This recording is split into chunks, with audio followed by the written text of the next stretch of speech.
जय माता दी, हर हर महादेव। कैसे हैं आप सभी? आप सभी का अपने YouTube चैनल पर बहुत बहुत स्वागत है। आप वीडियो में कमेंट में जय माता दी जरूर लिखें। जो व्यक्ति जय माता दी के नारे लगाता है, माता रानी उसके घर में सुख समृद्धि के धन के भंडार भर देती है। इसलिए जय माता दी बोलते जाएं और कमेंट में जय माता दी भी लिखते जाएं। तो आज की इस वीडियो में हम बात करेंगे बाथरूम की, आपके घर के बाथरूम के वास्तु की। जो व्यक्ति घर के बाथरूम में ज़्यादा समय व्यतीत करता है, उसके लिए क्या क्या नुकसान हो सकते हैं। बाथरूम में रहता है राहु, और राहु के साथ साथ विराजमान बैठे रहते हैं केतु भी। केतु, क्योंकि राहु और केतु एक दूसरे के अपोजिट होते हैं। बाथरूम में रहता है राहु, और राहु के साथ समय बिताने पे ज़्यादातर आपके रहता है कमर में दर्द, पैरों में दर्द, कंधे में दर्द, सर्वाइकल की प्रॉब्लम हो जाती है, एक्टिविटी आती है, अनिद्रा की प्रॉब्लम हो जाती है। बहुत बड़ी बड़ी दुर्घटनाएं होती हैं बाथरूम में। आजकल सुना है ना, हार्ट अटैक कितने हो रहे हैं, उनके बाथरूम में ही हार्ट अटैक ज्यादा हो रहे हैं।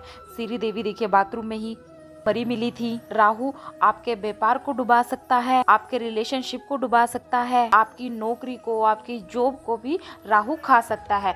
जो व्यक्ति बाथरूम में ज्यादातर समय बिताता है, एक ना समय हिसाब से बना लीजिए, बाथरूम में बहुत ही कम समय बिताएं। जो व्यक्ति बाथरूम में अपना ज्यादा से ज्यादा समय बिताते हैं, बाथरूम में आप क्या गलतियां करते हैं? बाथरूम में घंटों घंटों तक आप बैठे रहना, ये सबसे बड़ी गलती होती है। बाथरूम में फोन को लेकर जाना, ये दूसरी गलती होती है। बाथरूम में फोन पर बैठकर बातें करना, यह तीसरी गलती है। बाथरूम के अंदर ही अपने कपड़ों को टांग देना ऑफिस से आकर, और उन्हीं कपड़ों को फिर ऑफिस से वाले कपड़ों को अगले दिन उन्हीं को पहनकर आपको दोबारा ऑफिस में चले जाना, तो आपके बदन में, शरीर में दर्द बढ़ेगा, ब्लड इन्फेक्शन, कैंसर जैसी प्रॉब्लम्स आ सकती हैं। बाथरूम में पैसे छुपाना, उससे भी बड़ी ज्यादा गलती है। बाथरूम में पैसों को लेकर जाना, यह भी बहुत ज्यादा बड़ी गलती है। बाथरूम थोड़े से समय के लिए होता है, सिर्फ अपने आप को हल्का करने के लिए। वहाँ से आप बैठकर अपने आप को भारी कर लाते हैं, हल्का नहीं करके लाते।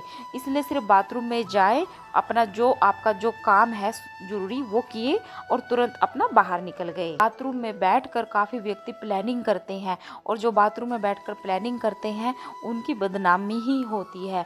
इसलिए कभी भी बाथरूम में बैठकर प्लानिंग नहीं करनी चाहिए। बाथरूम को लेकर कहा जाता है कि राहु इतना दिमाग वाला होता है, इतना दिमाग वाला होता है। अगर आप कोई चीज रखकर भूल भी गए हो, कोई खो गई चीज है आपकी, पैसे खो गए हैं, कोई सोने की चैन, कोई डायमंड की रिंग इधर उधर आप रखकर अगर भूल भी गए हैं, मिल नहीं रही है, आपको याद नहीं आ रहा है कि आपने कहाँ रखा है, किसको दिया है, आप बाथरूम में जाए, आंखें बंद कीजिए और सोचिए। राहु आपको तुरंत याद दिला देगा कि वह चीज कहाँ पर रखी है, आपने कहाँ वह रखी थी, किसको आपने दी थी। राहु इतना ज्यादा इंटेलिजेंट आपका कार्य करता है, काम करता है। वहाँ पर आप बैठकर, वहाँ पर जाकर आप गेम्स खेल रहे हैं, बातें कर रहे हैं, बाथरूम में बैठकर आप अखबार पढ़ रहे हैं। इसलिए आपको बाथरूम में समय ज्यादा नहीं बिताना चाहिए। अगर आपके बाथरूम में नल टपकता है, पानी टपकता है, तो उसको तुरंत ठीक करवाएं। ये बहुत बड़ा वास्तु दोष है। आपके बाथरूम की बाल्टी हमेशा खाली रहती है, आपकी जेब, आपकी तिजोरियां भी हमेशा खाली ही रहती हैं। आप चाहकर भी जीवन में कभी अमीर नहीं बन सकते। राहु आपको अमीर कभी बनने ही नहीं देगा। इसलिए जो लोग बाथरूम में अपना समय बहुत ज्यादा बिताते हैं, आ बैल मुझे मार ये वाला कार्य करते हैं। जीवन में अगर आपको सक्सेस होना है और आगे बढ़ना है, तो बाथरूम में समय बिताना बंद कर दीजिए। ये बहुत ज्यादा जरूरी है। उनके यहाँ बाथरूम से बदबू आ रही होती है, बाथरूम की दीवारों में दरारें आ रही हैं, उनके रिश्तों में दरारें आ रही होती हैं। जिनका बाथरूम गंदा होता है, उनके सगे संबंधियों के साथ, आस पड़ोस के साथ रिश्ते मजबूत नहीं होते हैं। और जो काफी लोग ना बाथरूम में अगर कैलेंडर टांग देते हैं, तो उनकी डेटें कोर्ट में ही लगती हैं। बाथरूम सिर्फ बाथरूम करने जाए और दूसरे हाथ तुरंत बाहर निकल जाए, तो आपका जीवन खुशहाल भरा हुआ हो सकता है। बाथरूम में प्रकाश पूरा होना चाहिए। बाथरूम में कभी भी अंधेरा नहीं रखना चाहिए। बाथरूम में अगर लाइट खराब हो तो उसको तुरंत सही कर देना चाहिए। बाथरूम की कोई भी चीज अगर टूट फूट गई है, तो उसको सही करवाना आपका काम है। सबसे बेटर यही होगा कि आप अपने घर की बाथरूम में एक सेंधा नमक कटोरी में भर कर रख दे, और कुछ जैसे कि 1 हफ्ते बाद, 2 हफ्ते बाद उस नमक को बदलते रहें। इससे आप अपने जीवन में काफी बदलाव देखेंगे। यह वीडियो आपको अपने घर के बच्चों को और अपने पतिदेव को जरूर दिखानी चाहिए, क्योंकि पुरुष ही ज्यादा समय बाथरूम में निकालते हैं। इसलिए उनका दिमाग घोड़े की तरह दौड़ता भी है। नेगेटिविटी बातें उनके दिमाग में ज्यादा घुस जाती हैं।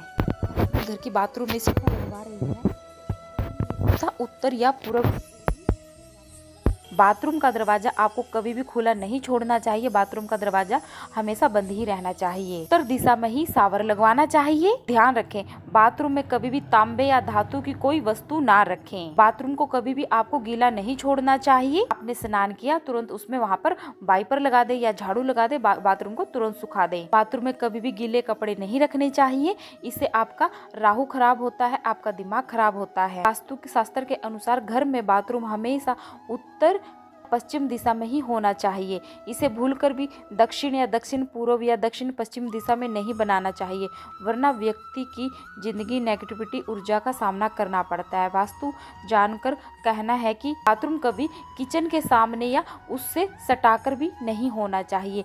यह भी एक अपने आप को बहुत बड़ा वास्तु दोष माना जाता है। बाथरूम की टाइल्स हमेशा लाइट कलर की ही रखें। इसके अलावा सफेद या आसमानी या हल्का नीले रंग का भी उपयोग कर सकते हैं। ये रंग बाथरूम में पॉजिटिविटी ऊर्जा लाते हैं। वही बाथरूम की दीवारों की बात करें, इसके लिए आप सफेद, गुलाबी, हल्का या पीला, हल्का आसमानी रंग का चुनाव कर सकते हैं। पूर्व दिशा में शौचालय होना अच्छा संकेत नहीं है। वास्तु के अनुसार आपको कई परेशानियों का सामना करना पड़ सकता है, जिसका असर आपके सबसे बड़े बच्चे के विकास पर भी पड़ सकता है। आपके पैरों की समस्या का भी सामना करना पड़ सकता है और आपको ऐसा महसूस हो सकता है कि आपको कोई सफलता का मार्ग अवरुद्ध है। ये थी छोटी सी जानकारी। अगर आपको वीडियो पसंद आई है तो वीडियो को लाइक करें, चैनल को सब्सक्राइब करें, वीडियो को आगे से आगे शेयर करें, कमेंट में जय माता दी, हर हर महादेव जरूर लिखें।